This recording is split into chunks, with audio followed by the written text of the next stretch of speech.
So now let's start and build your first DynamoDB table in AWS. So this is the AWS account, and you can check the other videos as how you can create the account. And on this console you see that this is the service selected. Let me go to the home of this service. For example, this is how it shows, and there is an option to create the table. Now you can choose the regions from here. So I am just for the demo purpose I am just creating it in North Virginia, and let's start. And you would find this very easy. Those who have used it or configured the table in RDS or Aura service in AWS, and आपको पता लगेगा कि जब आप ये service जो आप जब ये कॉन्फ़िगर कर रहे हो और जब आपने RDS कॉन्फ़िगर करा था, तो ये बहुत ज़्यादा सिंपल है. Let's see how. Let's give a table name, इसे मूवीज़ एंड पार्टीशन की. तो पार्टीशन की अगर सिर्फ मैं पार्टीशन की दे रहा हूँ तो it acts as a primary key. तो अभी मैं सिर्फ पार्टीशन की दूंगा और it for example I will give simply ID and I will keep the data type as string. sort की को अभी ऑप्शनल है, इसको छोड़ देते हैं. अभी इसके बारे में मैं आगे एक्सप्लेन करूँगा.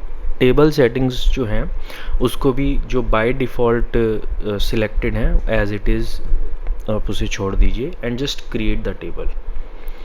सो यू सी, आई मीन कितना ज़्यादा सिंपल है ये कि आपने जस्ट टेबल का नाम दिया और आपने जस्ट एक ID कॉलम डिफ़ाइन किया और आपकी टेबल बन गई.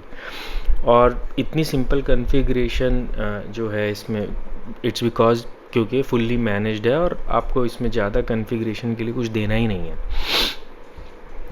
Late me refresh and see. Okay, I think या टेबल इज़ क्रिएटेड. तो अब मैं टेबल पे जाता हूँ.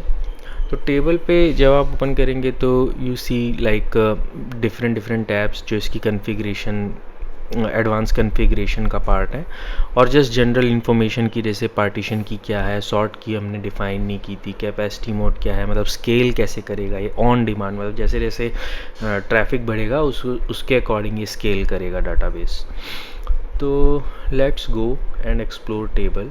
आई एम नॉट मैं बहुत ज़्यादा डिटेल में अभी कॉन्फ़िगरेशन सारी नहीं बता रहा हूँ क्योंकि जस्ट ए वेरी स्टार्ट, और मैं जस्ट इसमें बता रहा हूँ कि आप सिंपल टेबल कैसे बना सकते हैं, उसमें डाटा कैसे इंसर्ट करना है, रिट्रीव करना है and all that. go to create item and here you can you can define JSON. आप पूरी JSON दे सकते हो यहाँ पर क्योंकि आइटम जो है मैंने बताया था कि आप JSON की फॉर्म में इंसर्ट कर सकते हो, या फिर आप फॉर्म बेस्ड. सिंप्लिसिटी के लिए मैं फॉर्म बेस्ड चूज़ कर रहा हूँ. फॉर एग्जांपल मैं ID की वैल्यू 1 दे देता हूँ और इसमें मैं एक नया एट्रीब्यूट डालता हूँ. For example string attribute title. तो ये मूवी टाइटल है और अभी मैं इसमें लिख देता हूँ मूवी 1 क्रिएट आइटम. तो आप देख सकते हैं कि टेबल के जो आइटम्स हैं उसमें आपको दिखने लग गया है रिकॉर्ड, और ये एक आपका फर्स्ट रिकॉर्ड क्रिएट हो गया आपकी टेबल में. तो let me create another item. अब मैं इसमें क्या है कि एट्रीब्यूट चेंज करूँगा, मतलब कि ID आप देख सकते हैं कि ID आप चेंज नहीं कर सकते क्योंकि पार्टीशन की है, लेकिन और इसके अलावा जितने भी कॉलम्स हैं आप चेंज कर सकते हैं. कॉलम नेम, उसका टाइप, सब चेंज कर सकते हैं. तो यहाँ पे मैं ID 2 देता हूँ और अब मैं एक नया एट्रीब्यूट पिक कर लेता हूँ. For example launch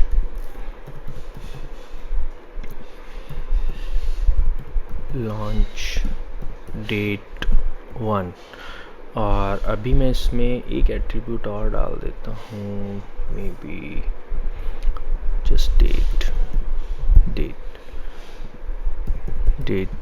1 create item. तो आप देखेंगे कि इसमें बिल्कुल जो SQL बैकग्राउंड्स हैं यहाँ पे आपको बड़ा डिफरेंट फील होगा क्योंकि यहाँ पर डाटा जो है टेबल में जो है दिखाई दे रहा है टेबुलर फॉर्म में, बट आप देखेंगे कि डेट और लॉन्च जो है एम्प्टी. एक्चुअली ये जो एट्रीब्यूट्स हैं इस आइटम के लिए फर्स्ट के लिए एग्जिस्ट ही नहीं करते, मतलब क्योंकि फर्स्ट में हमने जो है सिर्फ टाइटल डाला था और यहाँ पे एक आईडी है 1 और उसके आगे सिर्फ जो डाटा है वो टाइटल में है, ठीक है। और यहाँ पर जो हम आईडी डाल रहे हैं वहाँ पर सेकंड आईडी, उसके अंदर टाइटल एग्जिस्ट नहीं करता, तो टाइटल एम्प्टी है। लेकिन ये जस्ट एक टेबुलर फॉर्म में रिप्रेजेंटेशन का तरीका है। इसका मतलब ये नहीं है कि टाइटल यहाँ नल है, टाइटल इस आइटम के लिए एग्जिस्ट ही नहीं करता और इस आइटम के लिए डेट और लॉन्च ये कॉलम ही एग्जिस्ट नहीं करते, क्योंकि जब आप इसको जेसन की फॉर्म में देखेंगे तो आपको ऐसे ही दिखेगा ये। अब मैं आपको जेसन इसका व्यू दिखाता हूँ। तो जेसन व्यू जब आप इसका देखते हैं तो आप देखेंगे कि जो सेकंड आइटम, जो सेकंड आईडी हमने डाला था उसके अंदर टाइटल है ही नहीं, which is very different from SQL. तो ये डिफरेंस आपको नोट करना है। देखा बेसिकली कि किस तरह हम टेबल क्रिएट कर सकते हैं सिंपली, कैसे हम उसमें रिकॉर्ड्स इंसर्ट कर सकते हैं और क्या कंस्ट्रेंट्स हैं प्राइमरी की के, या कौन सी की प्राइमरी की बन जाती है। जैसे जो पार्टीशन की है it acts as a primary key. तो going through in this video और अपकमिंग वीडियोस में मैं ट्राई करूँगा कि I explain more and deep dive into other configuration options and congratulations, you have created your first table and added the data into it. Okay, now I think let's recap all of what we have done.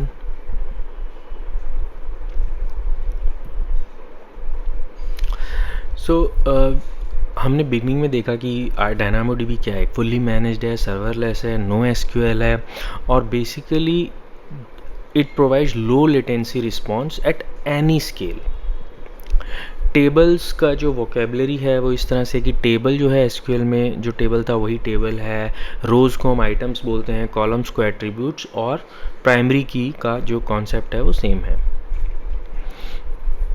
The scale comes from deliberate trade off. हमने देखा है कि जो इसके अंदर जो scale हमें मिल रहा है, अनप्रेसिडेंटेड स्केल, मतलब बहुत ही मासिव स्केल पे आपको मिली सेकेंड की लेटेंसी मिल रही है, सब मिली सेकेंड की। तो वो सारे फीचर्स बेसिकली जो आपको मिल रहे हैं उसमें ट्रेड ऑफ ये है कि आपको आप जॉइंट्स यूज़ नहीं कर सकते, आप जो है मल्टीपल जो आप एग्रीगेशन और ग्रुपिंग जो है परफॉर्म नहीं कर सकते, या अगर आप वो करते हैं इस टेबल पे तो आपको उसके कॉस्ट इम्प्लीकेशन ज़्यादा होंगे।